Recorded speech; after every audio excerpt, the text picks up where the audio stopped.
They called us primitive. They called us weak.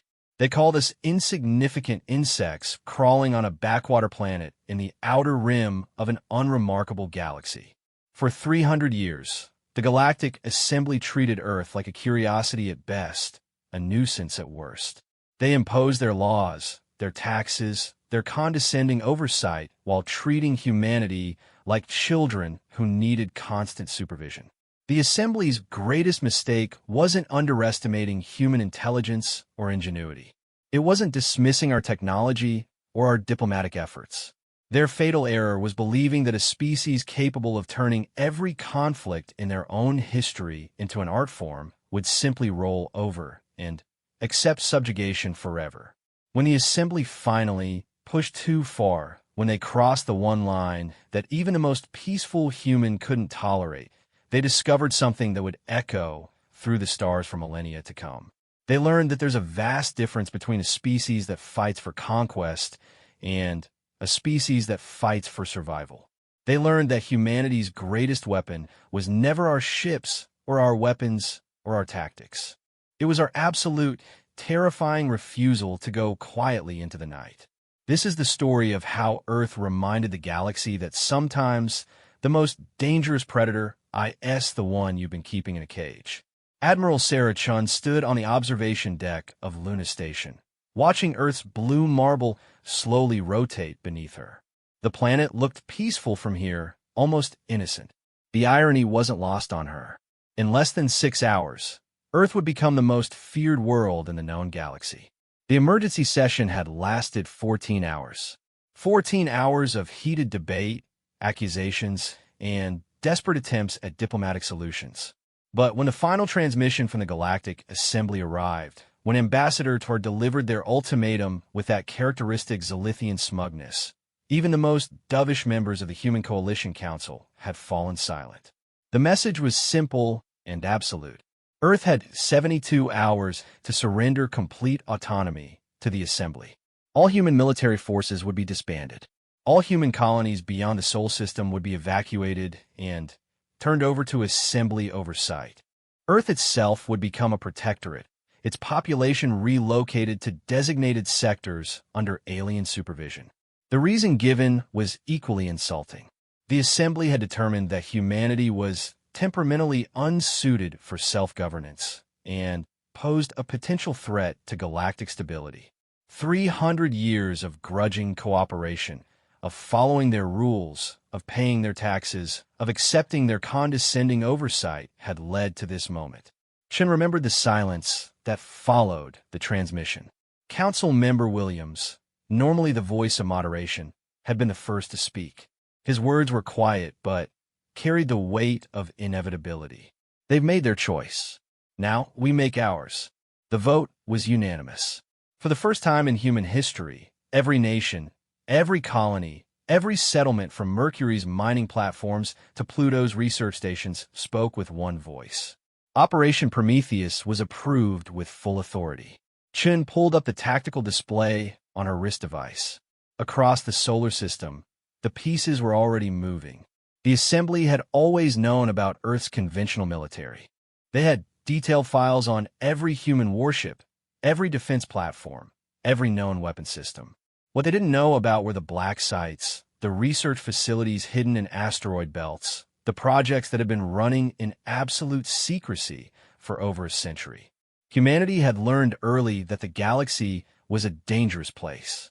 While publicly maintaining their role as the Assembly's reluctant junior partners, they had quietly prepared for the day when diplomacy would fail. The Assembly's own condescending attitude had been their shield.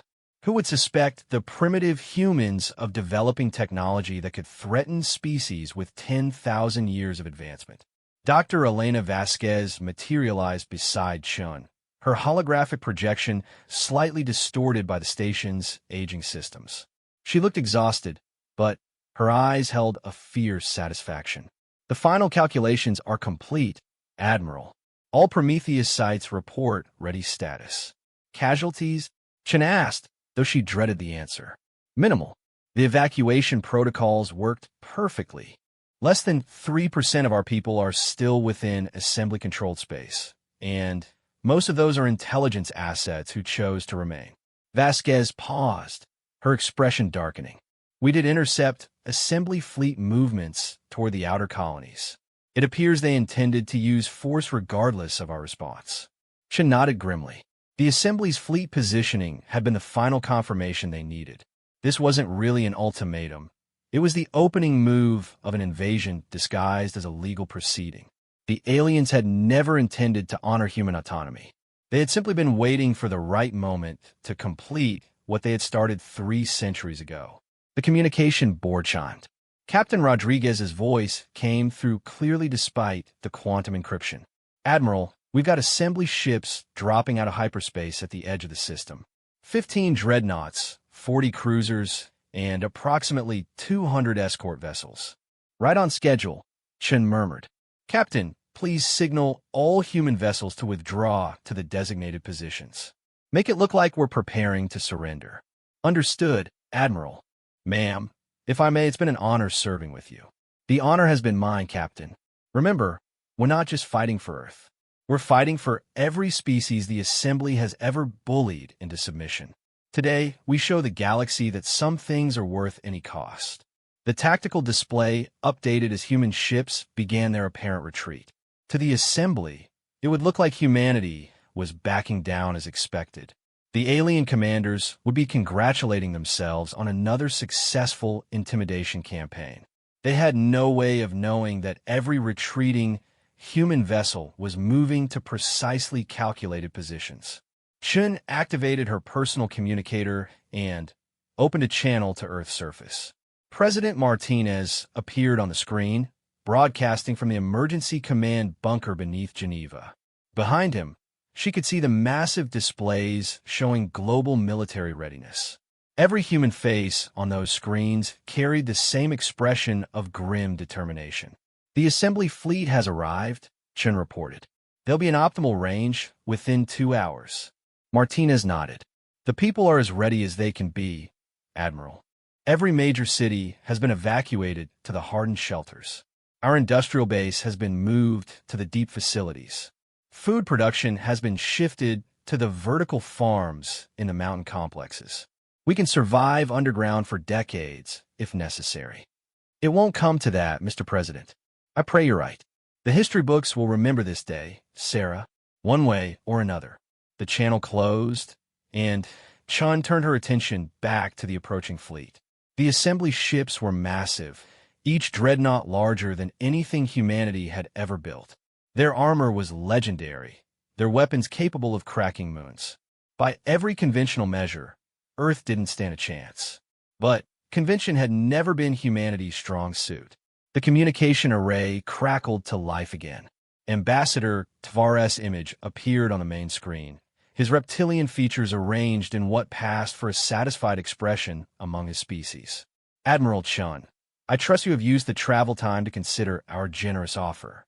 The Assembly Council is prepared to begin immediate transition of authority upon your formal surrender. Chun smiled, and something in her expression made the alien ambassador's crest flatten slightly.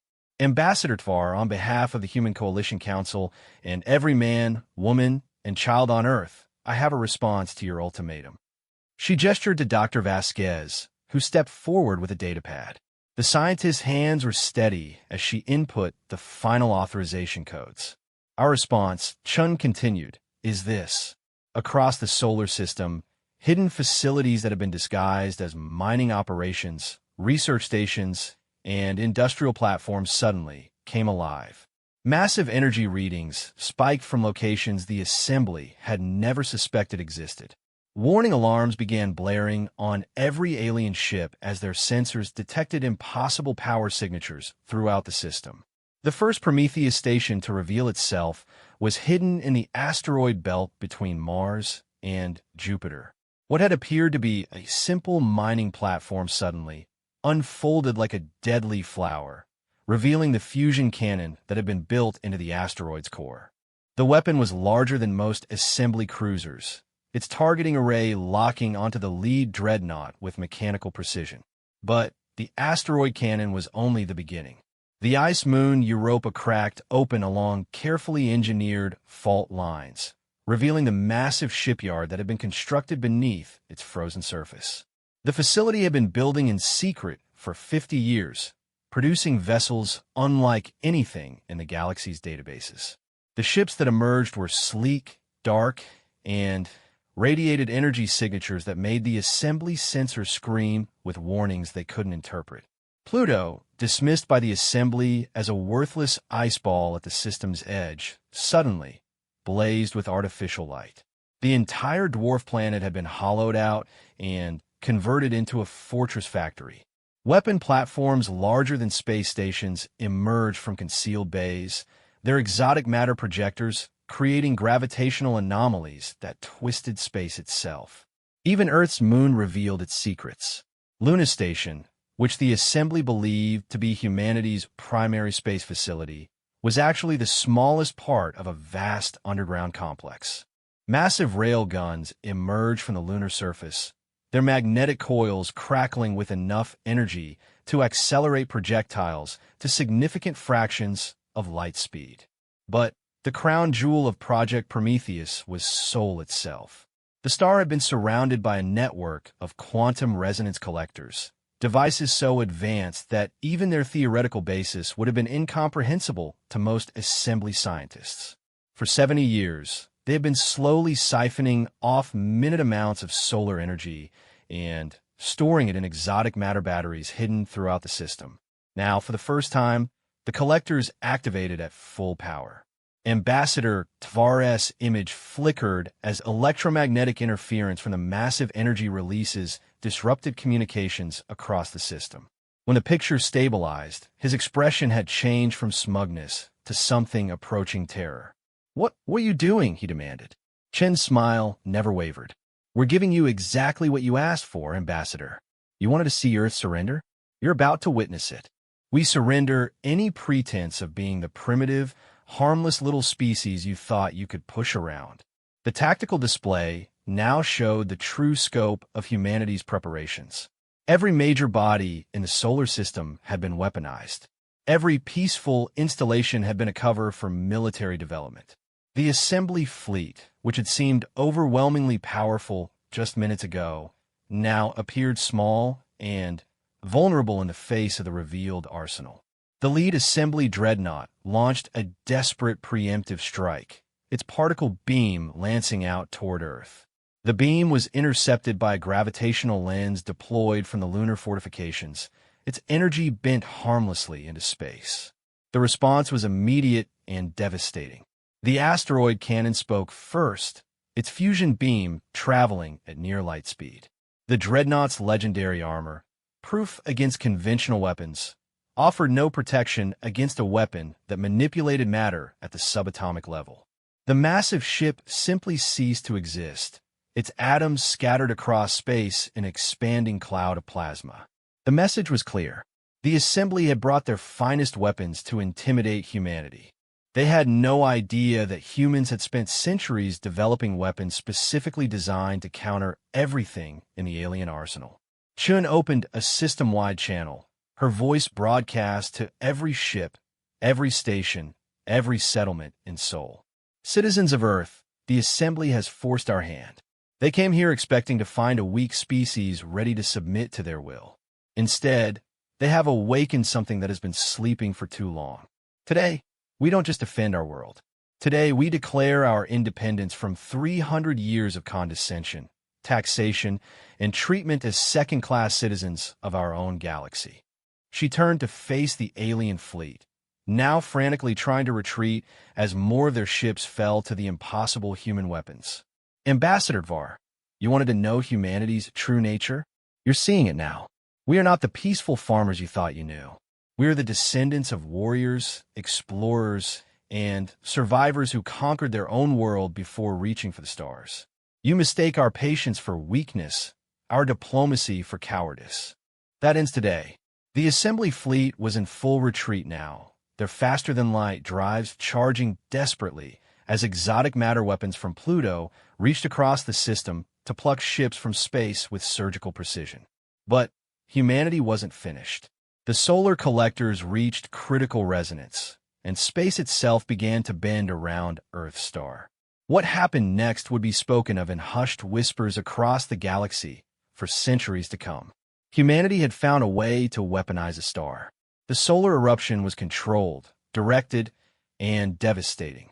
A column of stellar fire reached across the solar system, not to destroy the fleeing assembly ships, but to deliver a message that would resonate across every inhabited world in the galaxy. The message was simple. Earth was no longer anyone's protectorate. As the alien fleet disappeared into hyperspace, carrying word of humanity's revelation to the Assembly Council, Chen allowed herself a moment of satisfaction. The easy part was over. Now came the real challenge. The galaxy was about to learn that humans were far more dangerous than anyone had ever imagined. The question was whether they could survive the storm that was coming. 3 days after the Sol incident, as the galactic news networks had begun calling it, the emergency session of the Galactic Assembly convened on the capital world of Nexus Prime. The great amphitheater, which had hosted peaceful deliberations for over 5,000 years, buzzed with an energy that bordered on panic. High Counselor XYDHera of the Altarian Consortium called for order, her crystalline voice cutting through the chaos of 100 different species, all speaking at once. The holographic displays around the chamber showed the same terrifying footage on repeat. Human weapons emerging from hiding places throughout the Sol system. Assembly dreadnoughts being vaporized by technologies that shouldn't have existed. And, finally, impossibly, the sight of a star itself being bent to human will. The question before us, XYTH-era announced, is how to respond to humanity's unprecedented aggression. The Sol system has effectively declared itself independent of Assembly authority, and they have demonstrated weapons capabilities that, she paused, searching for appropriate words, that exceed our current understanding of applied physics. Ambassador Tvar, who had barely escaped the human ambush with his life, stood to address the assembly. His usual composure was shattered, his reptilian hands trembling as he activated his presentation display. Honor counselors, I have served the assembly for 3 centuries. I have negotiated with savage warrior races, dealt with fanatic religious empires, and even found common ground with the Silicon Collective. But what I witnessed at Earth defies everything we thought we knew about the species. The display showed tactical readings from the engagement, energy signatures that made veteran military officers throughout the chamber shift uncomfortably in their seats. These readings are not possible. The humans demonstrated the ability to manipulate stellar output, to bend gravitational fields like tools, to create matter disruption weapons that ignore all known defensive technologies. Either they have made scientific breakthroughs that surpass our most advanced research by centuries, or what? Demanded General Korvac of the Hegemony Marine Corps. Or they have been deliberately hiding their true capabilities for 300 years. The implications of that statement sent a chill through the assembled delegates. If humanity had been concealing such advanced technology for 3 centuries, what else had they been hiding? How many other species might be harboring secret weapons? How much of the Assembly's understanding of the galactic political landscape was based on lies? Counselor Zephys of the ethereal dominion materialized in the center of the chamber, their energy-based form flickering with agitation. The immediate question is not how they accomplished this feat, but what they intend to do next. Our intelligence networks have gone silent throughout human space. Every assembly monitoring station, every diplomatic outpost, every trade facility in their territory has either been evacuated or captured. Captured, Tvar confirmed. Not destroyed. The humans are being very careful to avoid unnecessary casualties. They're sending a message. High Counselor XYEHRA leaned forward. What kind of message? That they're not interested in conquest. They're interested in independence. Complete independence. The chamber erupted in angry voices. The Targonian delegate roared about setting precedents for rebellion. The Savanian representative warned about the collapse of galactic order. The Corvin Empire's ambassador demanded immediate military action to restore assembly authority. Through it all, one voice remained silent. Fleet Admiral Dracthon of the Assembly Defense Corps sat perfectly still, his ancient eyes focused on the tactical displays. As the supreme military commander of the galaxy's most powerful alliance, his opinion would carry enormous weight in the coming decisions. Finally, XYDH era called for silence and formally recognized the Admiral. Fleet Admiral Drakthon, the Assembly requests your strategic assessment. The old warrior rose slowly, his massive form commanding immediate attention. Drakthon had led Assembly forces in every major conflict for the past century, had never lost a significant engagement, and was considered the finest military mind of his generation. When he spoke, his voice carried the authority of someone who had seen more warfare than anyone else in the galaxy. Honored counselors, I have reviewed all available data from the Sol engagement. I have consulted with our finest scientists and strategic analysts.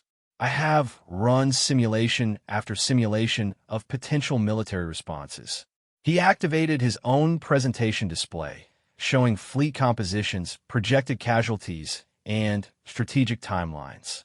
My conclusion is simple and unavoidable. The Assembly cannot win a direct military confrontation with Earth. The statement hit the chamber like a physical blow. Several delegates began shouting protests, but Drakthon's voice cut through their objections. The humans demonstrated weapons capabilities that exceed our understanding of physics. Their defensive positions are integrated throughout their entire star system, making conventional assault impossible. Most critically, they have shown the ability to weaponize their own sun. Any fleet we send to Sol would be operating under the constant threat of stellar bombardment. General Korvac slammed his armored fist on his console. Are you suggesting we simply accept their rebellion? Allow them to break away from 300 years of lawful authority? I am suggesting, Drakthon replied coldly, that we consider the possibility that humanity was never truly under our authority to begin with. We assumed they were compliant because they followed our regulations and paid our taxes. It appears we were observing an elaborate performance. The tactical display updated to show intelligence estimates of human industrial capacity, population centers, and military potential. The numbers were staggering. If humanity had been secretly preparing for independence for centuries, their true capabilities might dwarf what they had revealed at Sol. Counselor Vexani of the Trade Federation stepped forward, their insectoid mandibles clicking with agitation. The economic implications are catastrophic. Human space controls critical trade routes between the Outer Rim and the core worlds. Their agricultural exports feed half the galaxy. Their manufacturing output supplies essential components to dozens of species. If they close their borders, the galaxy's economy would collapse within a year, finished Counselor Zephys. That simple statement refocused the entire discussion. The Assembly wasn't just facing a military crisis. They were staring at the potential collapse of the galactic civilization that had taken millennia to build. XYEH era called for a recess to allow delegates to consult with their governments. But as the formal session paused, smaller groups began forming throughout the chamber. Some species were clearly preparing for war, regardless of Admiral Drakthon's warnings. Others seemed interested in finding a diplomatic solution. A few were already calculating how to exploit the chaos for their own advantage. Meanwhile, in a secured communication chamber deep within the Assembly complex, Fleet Admiral Drakthon was conducting a very different conversation. Are you certain about these intelligence estimates? He asked the holographic figure before him. Director Saul of Assembly Intelligence nodded grimly. Our deep cover assets in human space have been compromised. Most went silent simultaneously 3 days ago. The few who managed to report in before going dark confirmed our worst fears. Tell me, the humans knew. They've known about our surveillance for decades, possibly longer. They've been feeding us false information about their capabilities while building the most sophisticated military infrastructure in galactic history. Drakthon studied the classified reports scrolling past on his display. Hidden shipyards throughout human space. Research facilities developing technologies that the Assembly's best scientists couldn't even comprehend. Weapon systems that could threaten entire fleets. industrial capacity that had been deliberately underreported for centuries. Director, in your professional opinion, how long have the humans been planning this? Saul was quiet for a long moment. Admiral, I believe they've been planning this since the day they first made contact with the assembly. The implications were staggering. 300 years of careful planning. 3 centuries of appearing weak while becoming strong. Generations of humans who had lived their entire lives preparing for this moment. There's something else, Saul continued. Our xenobiology experts have been analyzing human behavior patterns and psychological profiles. They've reached some disturbing conclusions about the species. Go on. Humans are persistence predators, Admiral. On their home world, they evolved to hunt by pursuing prey until it collapsed from exhaustion. They don't give up. They don't stop. When they decide something is a threat, they will pursue it across continents if necessary. Drakthon felt a chill run through his ancient bones. You're saying they view the assembly as prey. I'm saying they view the assembly as a threat to their survival. And based on their evolutionary history, they will not stop until that threat is eliminated. The Admiral closed the report and leaned back in his chair. In all his centuries of warfare, he had never faced an enemy quite like this. The humans weren't conquerors seeking territory or resources. They weren't fanatics driven by ideology or religion. They were a species that had been backed into a corner and had finally decided to fight their way out. Director, what is your assessment of our chances if this escalates to full-scale war? Honestly, we lose. Maybe not immediately, but eventually. The humans have been preparing for this conflict longer than any of us have been alive. They know our weapons, our tactics, our weaknesses. We know almost nothing about their true capabilities. Drakthon activated his communicator and opened a channel to the High Council's emergency session. It was time to present them with options they wouldn't want to hear. When he returned to the main chamber, the debates were still raging. The war faction, led by the Corvin Empire, was demanding immediate military action. The diplomatic faction wanted to open negotiations. The trade faction was calculating economic impacts. But Drakthon had been thinking about something else entirely. Honored counselors, he announced, his voice cutting through the arguments. I wish to share an additional strategic assessment. The chamber fell silent. XYH era granted him the floor. We have been discussing our response to human independence. We have debated military action, diplomatic solutions, and economic pressure. But we have not considered the most important question of all. He activated a new display, showing star charts of the local galactic region. Human space was highlighted in red, but so were dozens of other systems. If humanity can successfully break away from assembly authority, what prevents every other species from attempting the same thing? How many of our member species have been watching the Sol system, wondering if they too might benefit from independence? The implications hit the chamber like a cascade of hammer blows. The Assembly's authority was based on the assumption that their military superiority was unquestionable. If that assumption was false, if a species could successfully defy them and win, then the entire galactic order was at risk. Counselors, Drakthon continued, I believe we are facing a choice that will determine the future of galactic civilization. We can attempt to crush the human rebellion and risk discovering that we lack the power to do so. Or we can adapt to a new reality in which the Assembly is no longer the unquestioned ruler of the galaxy.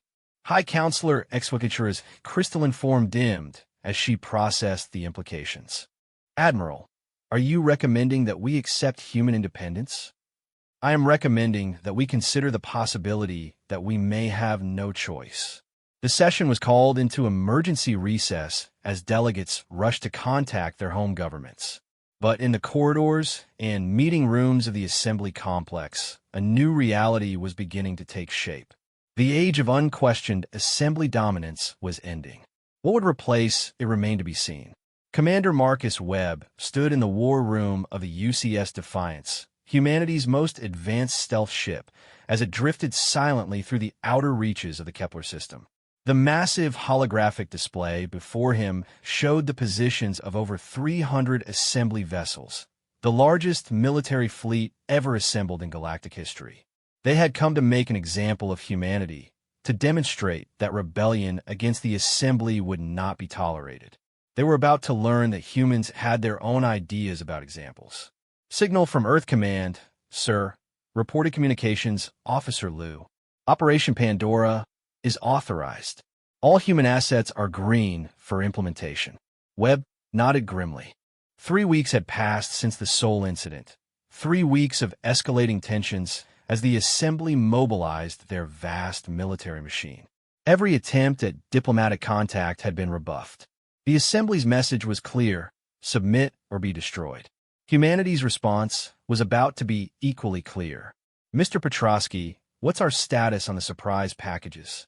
Chief Science Officer Petrosky, formerly one of Earth's leading xenobiology experts, pulled up a detailed schematic. All infiltrator units are in position throughout the assembly fleet. The nanobotic deployment was completed during their approach phase. They have no idea what's been introduced to their systems. Webb smiled coldly. While the assembly had been preparing for conventional warfare, humanity had been preparing for something else entirely. The past 3 weeks hadn't been spent building weapons or ships. They had been spent creating the most sophisticated infiltration and sabotage campaign in galactic history.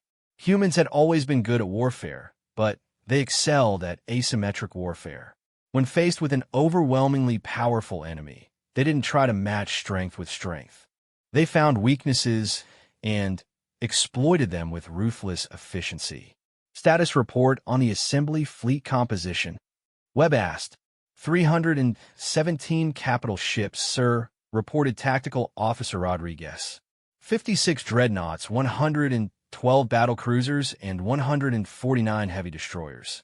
Supporting vessels include 800 frigates and over 2,000 fighters. It's the largest military force ever assembled. And their command structure? Highly centralized, as expected. Fleet Admiral Drakthon is commanding from the super dreadnought Hegemony's Pride. All tactical coordination is being handled through their quantum communication network. Webb's smile widened. Perfect. They're thinking like a conventional military force facing a conventional enemy. Mr. Kim, are our inside assets in position? Intelligence Officer Kim consulted her encrypted display. All our deep cover operatives are ready, sir. The assembly never suspected that some of their own crew members have been working for us for decades. That was humanity's first surprise. While the assembly had been watching human space, they had failed to notice that humans had been quietly recruiting sympathizers throughout the galaxy. Not just humans who had been disguised as other species, but actual aliens who had grown tired of assembly domination. The Zilithian Liberation Front, the Free Targonia Movement, the Silicon Collective Autonomy League. Dozens of resistance groups that the assembly had dismissed as minor irritants were about to reveal their true capabilities. Time at target? Webb asked. The assembly fleet will be in optimal range in 47 minutes, sir. They're approaching on a standard battle formation, clearly expecting conventional resistance. Webb activated the ship-wide communication system. All hands, this is the captain. In less than an hour, we're going to show the galaxy that humans don't fight fair. We fight to win. Remember, we're not just defending Earth. We're liberating every species that has ever chafed under assembly rule. Make them count. The Defiance was just one ship among hundreds scattered throughout human space, each equipped with weapons and technology that the assembly couldn't even detect, let alone defend against. But the real weapons weren't the ships themselves. The real weapons were the ideas. For 3 centuries, the assembly had maintained control through the simple assumption that their technological and military superiority was unquestionable. They had crushed every rebellion not through overwhelming force, but through the belief that overwhelming force was available if needed. Most species surrendered without fighting, convinced that resistance was futile. Humans were about to shatter that illusion permanently. Contact from the Prometheus network, Sir Liu reported. All hidden installations throughout the galaxy are reporting ready status. Webb's satisfaction deepened. While the assembly had been focused on the Sol system, they had missed the larger picture. Humans didn't just have installations in their own space. Over the past century, they've been quietly establishing hidden bases throughout assembly territory, mining asteroids that were actually weapon platforms, research stations that were actually intelligence-gathering centers, trade facilities that were actually military depots. The assembly thought they were dealing with a localized rebellion. They were about to discover they were facing a galaxy-wide insurgency. Mr. Chun, status on the local assets? All Kepler system installations are ready, sir. The assembly survey teams never suspected that our abandoned colonies were actually fully operational military bases. That was perhaps the most satisfying deception of all. When the assembly had ordered humans to evacuate several outer rim colonies decades ago, humanity had appeared to comply. The colonies had been officially abandoned, their facilities shut down, their populations relocated. In reality, the colonies had been converted into hidden fortress worlds. Their populations moved underground while the surface installations were camouflaged to appear derelict. The assembly's own survey teams had confirmed the colonies were uninhabited, never realizing they were standing on top of vast underground military complexes. Incoming transmission from the assembly fleet, Sir, Liu announced. Put them on screen. Fleet Admiral Drakthon appeared on the main display, his ancient face grim with determination. Behind him, the bridge of the hegemony's pride buzzed with activity as the massive fleet prepared for battle. Commander Webb, I presume you are the senior human officer in this system. I am authorized to offer one final opportunity for surrender. Stand down your vessels and prepare to be boarded. Any resistance will be met with overwhelming force. Webb stepped forward, making sure the Admiral could see his expression clearly. Admiral Drakthon, I appreciate the formality, but I'm afraid I have to decline your generous offer. Commander, you are facing the largest military fleet in galactic history. Your few ships cannot possibly stand against us. You're absolutely right, Admiral. We can't stand against you. Webb's smile was predatory. So we're not going to try. Before the Admiral could respond, Webb cut the connection and turned to his crew. All stations, execute Operation Pandora. Show them what 300 years of preparation looks like. The first phase began with what appeared to be a conventional attack. Human ships throughout the system suddenly decloaked and opened fire on the assembly fleet. Their weapons were advanced, their tactics sophisticated, but they were clearly outnumbered and outgunned. To any outside observer, it would look like a brave but doomed last stand. The assembly fleet responded exactly as expected, moving into attack formation and returning fire. Their superior numbers and firepower began to tell immediately. Several human ships were destroyed in the opening exchange. But Admiral Drakthon, studying the tactical displays from his command bridge, felt the first stirring of unease. Something was wrong. The human attack was too predictable, too conventional. Where were the exotic weapons from the Sol system? Where were the impossible technologies they had demonstrated 3 weeks ago? The answer came 60 seconds later. Throughout the assembly fleet, systems began failing simultaneously. Not from external attack, but from within. The nanobotic infiltrators that had been introduced during the fleet's approach phase activated all at once, targeting critical systems throughout every ship. Weapon systems shut down. Life support flickered. Navigation computers crashed. Communication arrays went dead. In the span of 30 seconds, the most powerful military fleet in galactic history was reduced to a collection of drifting hulks. But that was only the beginning. Phase 2, execute, Webb ordered. Hidden installations throughout the Kepler system suddenly revealed themselves. What had appeared to be dead worlds and abandoned colonies blazed alive with weapon signatures that defied classification. Massive rail guns emerged from concealed positions on planetary surfaces. Orbital platforms that had been disguised as debris fields unfolded into battle stations. The assembly fleet found itself surrounded by weapons they hadn't known existed. In a star system they had surveyed dozens of times without detecting any significant military presence. Phase 3, execute. Now the real revelation began. Throughout assembly space, The hidden human installations activated simultaneously. Every secret base, every camouflage platform, every infiltrated facility revealed its true nature. The assembly's own communication networks began carrying signals from human sources, broadcasting a simple message. Attention, citizens of the galaxy. This is Earth Command. The age of assembly dominance is over. Today begins the age of free worlds. But Admiral Drakthon, trapped on his crippled flagship, was beginning to understand the true scope of what was happening. The human infiltration wasn't limited to his fleet. Reports were flooding in from across the galaxy. Assembly installations were shutting down. Military bases were being captured. Government facilities were going dark. And through it all, the same pattern repeated. Sudden, coordinated attacks by forces that had been hidden in plain sight. Weapons that shouldn't exist. Tactics that defied conventional military doctrine. Phase 4, execute, web announced. The local resistance movement struck simultaneously.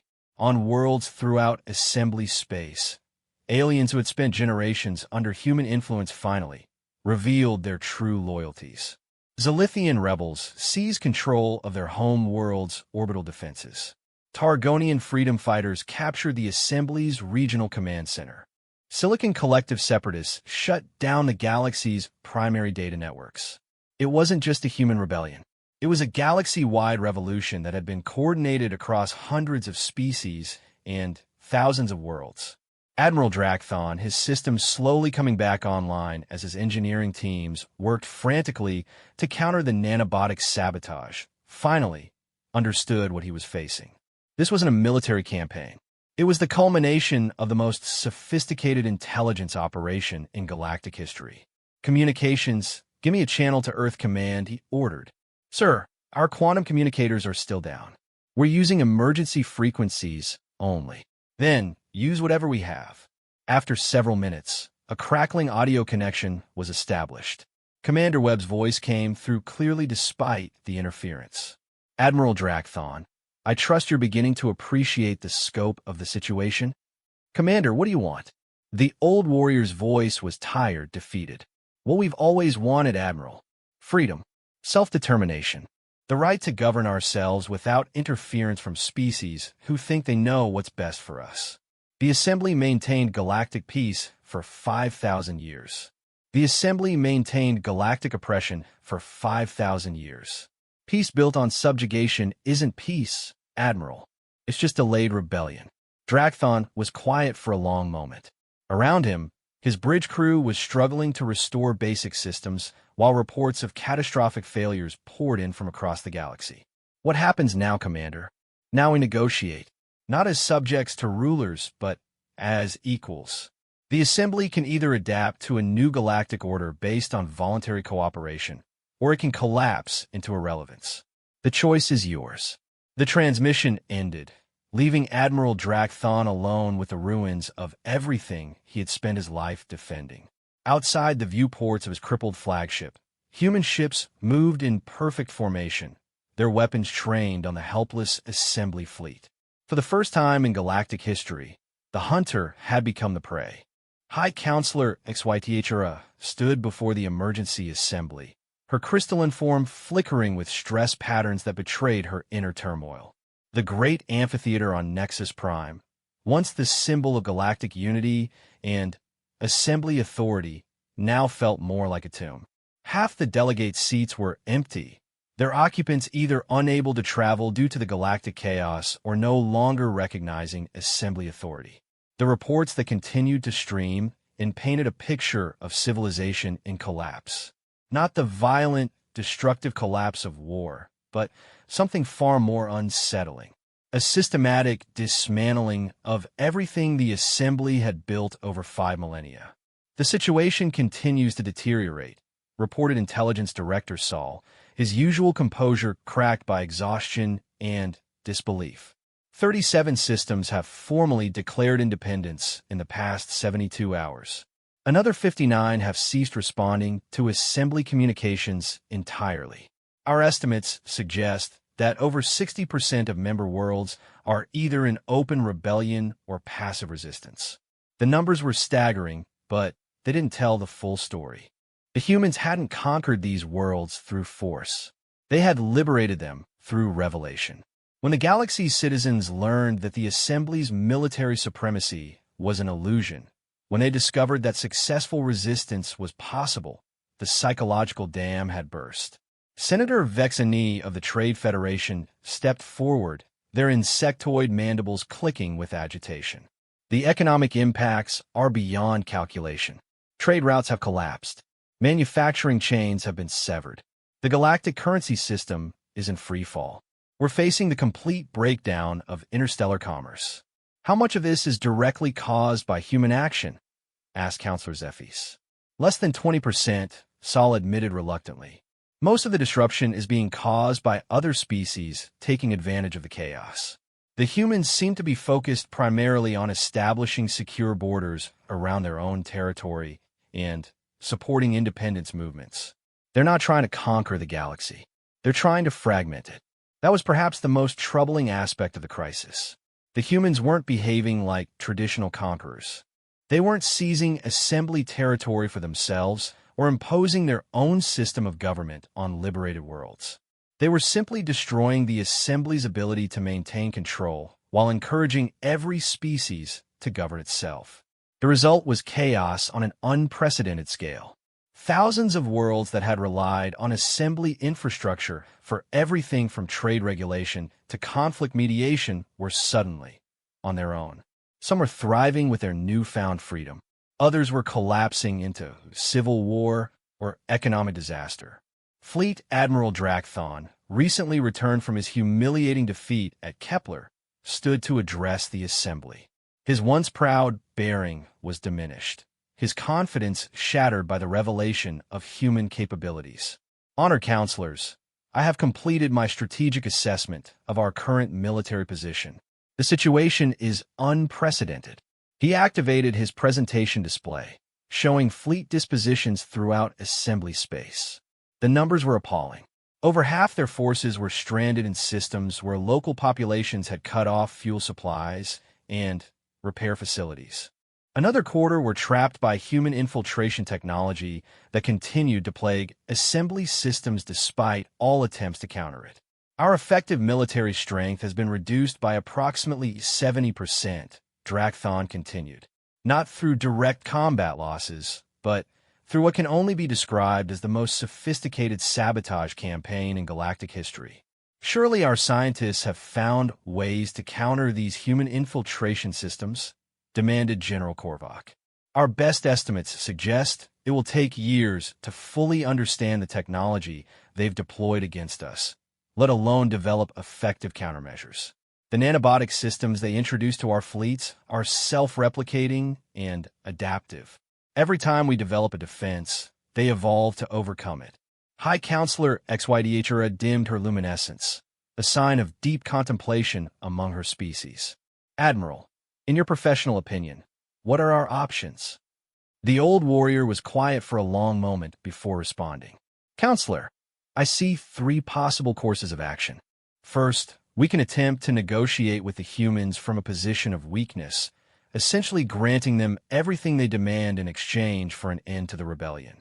Second, we can withdraw our forces to core assembly territory and attempt to maintain control over the systems that remain loyal. Third,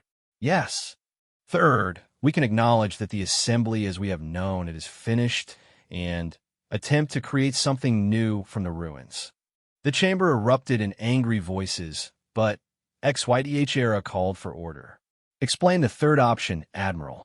The humans have demonstrated that our model of centralized galactic government is no longer sustainable.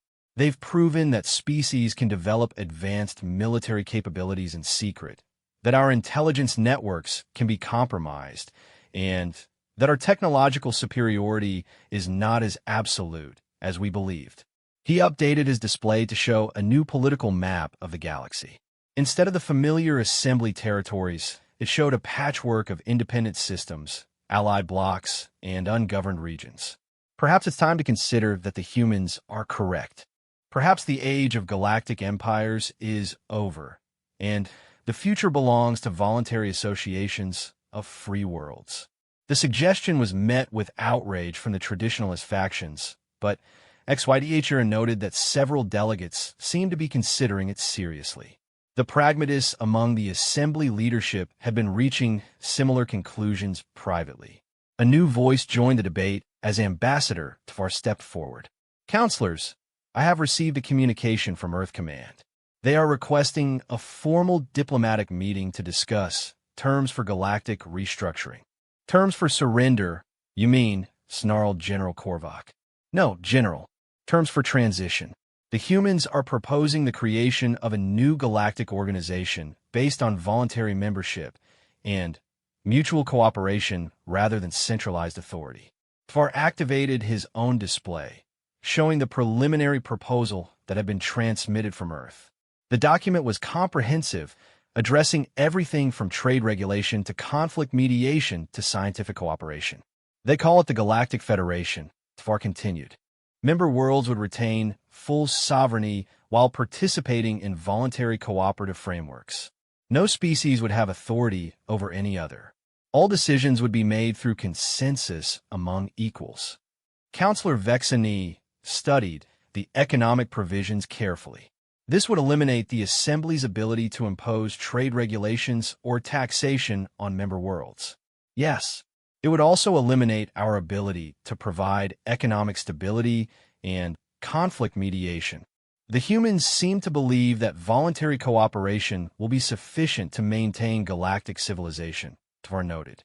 Their proposal includes detailed frameworks for trade disputes, territorial conflicts, and scientific collaboration, all based on arbitration rather than authority. High Counselor HFY considered the proposal carefully. As the leader of a species that had helped found the Assembly 5,000 years ago, the idea of voluntarily dismantling it was almost unthinkable. But as a pragmatist who had spent centuries in galactic politics, she could see the writing on the wall. What guarantees do we have that this federation would not simply become another form of human dominance?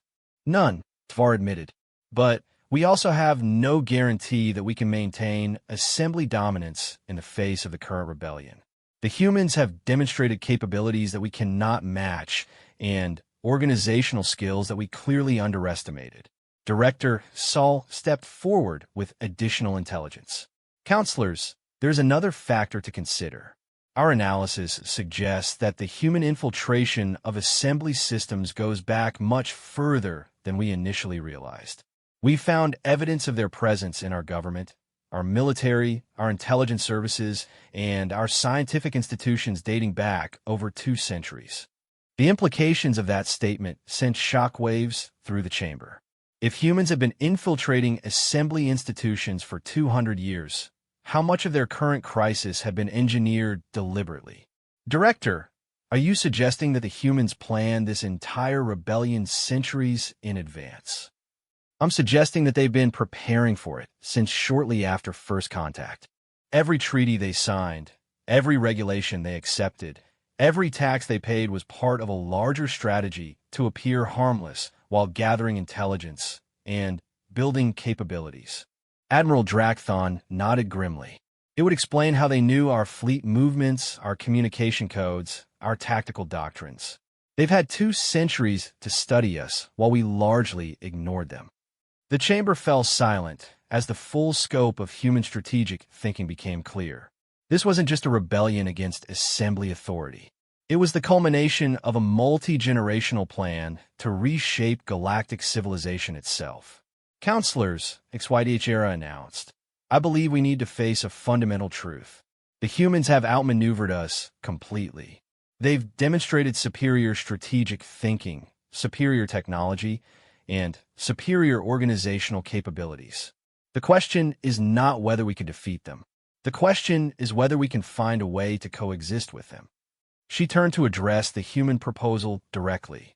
Ambassador Tvar, what is your assessment of this Federation concept? Honestly, it might work. The humans seem to understand something about galactic politics that we missed. They've realized that sustainable governance requires consent, not just power.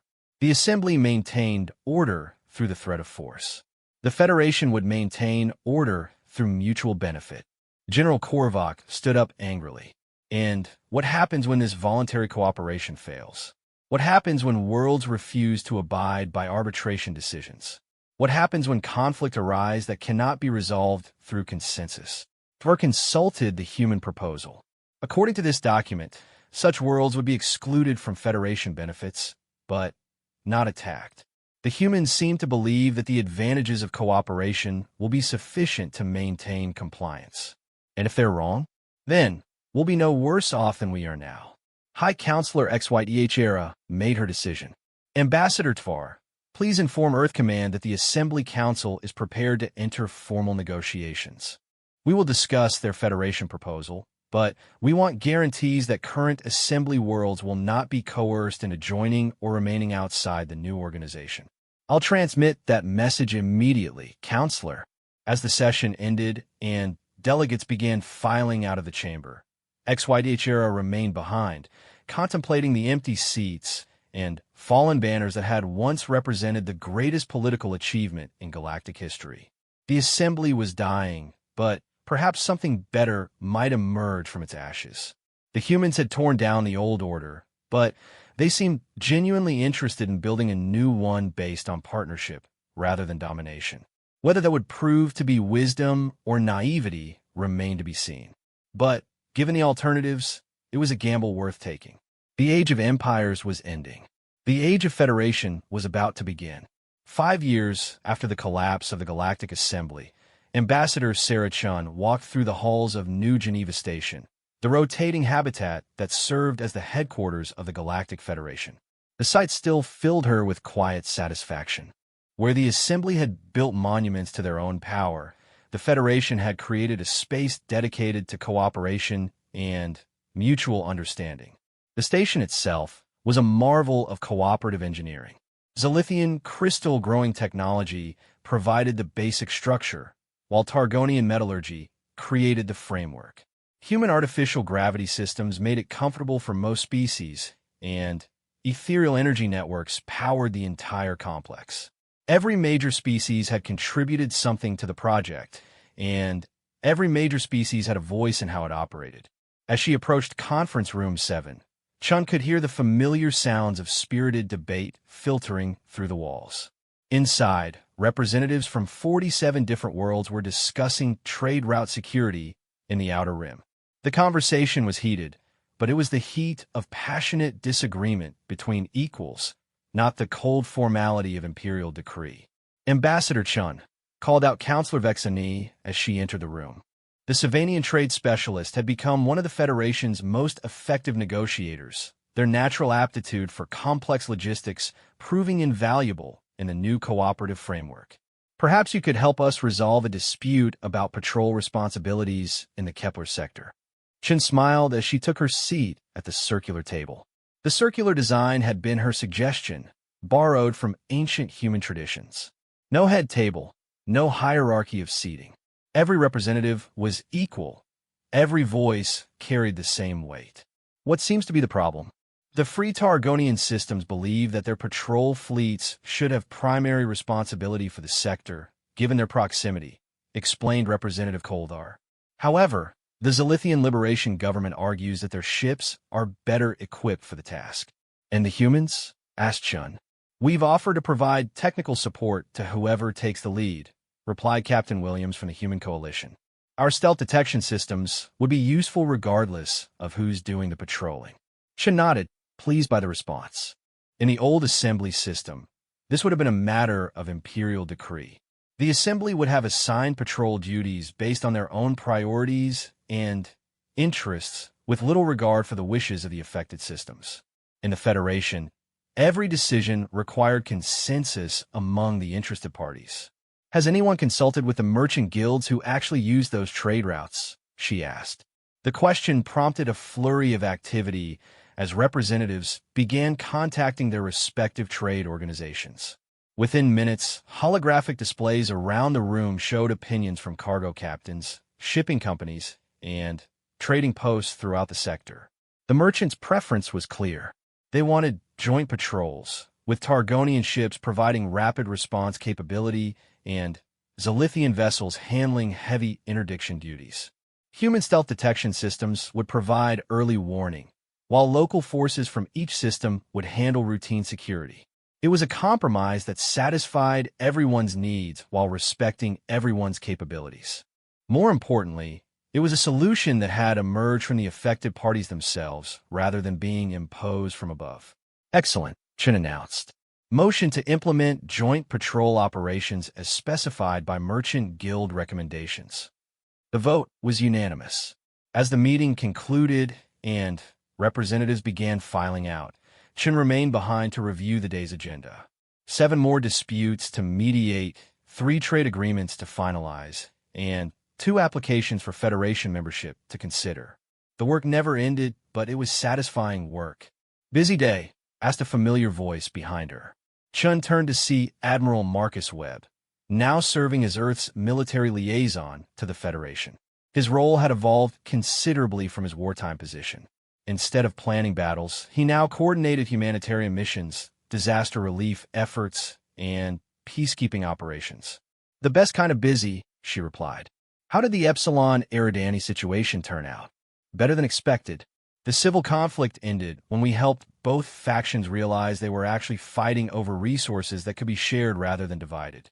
Some careful mediation and a bit of creative engineering solved a problem that might have led to decades of warfare. That was perhaps the Federation's greatest success. The old assembly had maintained peace through the threat of overwhelming force, but that peace had been fragile and costly. The Federation maintained stability through problem-solving and mutual benefit. When conflict arose, the response wasn't military intervention, but collaborative solution-finding. "Any word from the holdout systems?" Chen asked. Webb consulted his datapad. "The Corvin Empire is still refusing all contact. They're maintaining strict isolation in their core territory. The hegemony remnant is showing signs of internal collapse, but they haven't asked for assistance yet. Not every species had embraced the new galactic order. Several former Assembly member worlds had rejected Federation membership, preferring to maintain their independence rather than participate in any interstellar organization. The Federation respected that choice, but it meant that significant portions of the galaxy remained outside the cooperative framework. What about the Wanderer fleets? Still nomadic, still independent. But they're not hostile anymore. Last month, one of their exploration ships shared stellar cartography data with our survey teams. It seems they're willing to cooperate on a case-by-case basis, even if they won't join formally." Chen nodded. The Wanderer fleets, descendants of species that had fled Assembly territory centuries ago, had been among the most suspicious of any galactic organization. Their gradual warming to limited cooperation was a promising sign. The door chimed, and Director Elena Vasquez entered the room. The former weapons scientist had transitioned to become one of the Federation's leading researchers, focusing on technologies that benefited all member species rather than military applications. "Sarah, Marcus, I wanted to give you an update on the Prometheus Archive project." Chen's interest sharpened. The Prometheus Archive was perhaps the most ambitious cooperative project in galactic history. All the secret technologies that humanity had developed during their centuries of preparation were being shared freely with Federation members, while other species contributed their own scientific advances to the collective database. "The quantum resonance collectors are working perfectly," Vasquez reported. "The Altarian research team has managed to improve the efficiency by 30% using their crystalline matrix technology. We're now generating enough clean energy to power 14 star systems without any environmental impact. And the medical applications? Beyond our wildest hopes. The combination of human genetic research, ethereal bioenergy manipulation, and silicon collective computational biology is producing treatments for diseases we thought were incurable. We've eliminated cancer in 12 different species and found cures for 3 major genetic disorders." Webb smiled. "It's remarkable what we can accomplish when we're working together instead of against each other." The irony wasn't lost on any of them. The technologies that had been developed for warfare were proving far more valuable as tools of cooperation. The same stealth systems that had infiltrated assembly fleets now protected merchant vessels from pirates. The exotic matter weapons that had destroyed dreadnoughts were being used to clear asteroid hazards from shipping lanes. The nanobotic systems that had crippled enemy ships now performed precision manufacturing and medical procedures. Any issues with technology sharing? Chen asked. Some resistance from traditional military factions in various species, Vasquez admitted.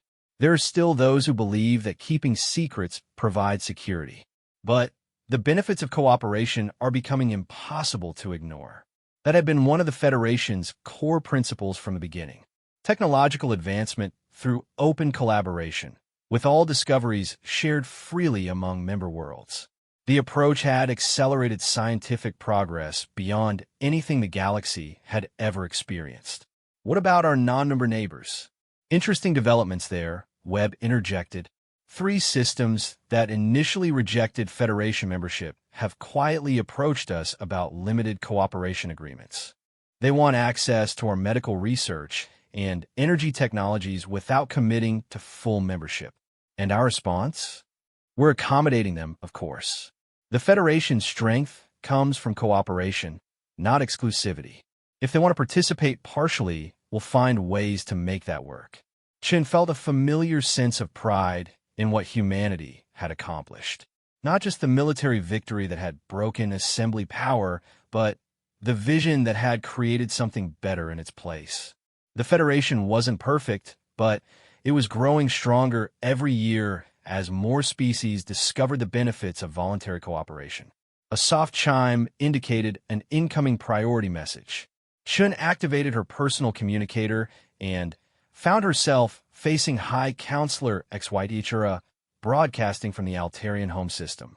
Ambassador Chun, I hope I'm not interrupting anything important. Never, Counselor. What can I do for you?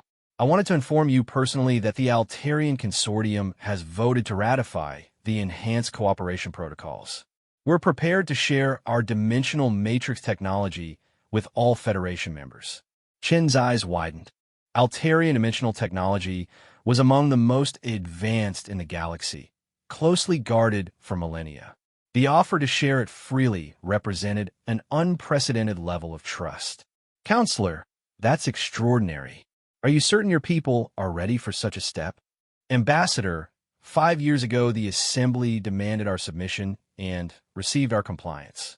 Today, the Federation offers partnership and receives our trust. The difference is profound. After the call ended, Chun turned to her colleagues with a sense of amazement. Did you ever imagine it would work this well? Honestly, Webb admitted, when we were planning the rebellion, our best-case scenario was achieving independence and being left alone. The idea that we could reshape galactic civilization itself seemed like an impossible dream. And yet here we are, Vasquez added. Not just free, but leading a transformation that's benefiting everyone. Chen nodded, but her expression grew thoughtful. We've accomplished something remarkable, but we can't get complacent. There are still challenges ahead. The holdout systems, the unresolved territorial disputes, the economic disruptions in transitioning sectors. True, Webb agreed. But we're facing those challenges together now, as partners rather than subjects and rulers. That makes all the difference. As the 3 humans prepare to leave the conference room, Chun paused to look out the viewport at the stars beyond. Somewhere out there, ships from dozens of different species were working together to maintain peace, conduct research, and build a better future for their children. Former enemies had become allies. Ancient rivals had found common ground. The galaxy was still far from perfect. There were still conflicts to resolve, injustices to address, and problems to solve. But for the first time in millennia, those challenges were being met through cooperation rather than domination. Humanity had set out to win their independence. In the process, they had shown the galaxy that there was a better way to organize interstellar civilization. The Age of Empires was truly over. The Age of Cooperation had begun, and it was only the beginning.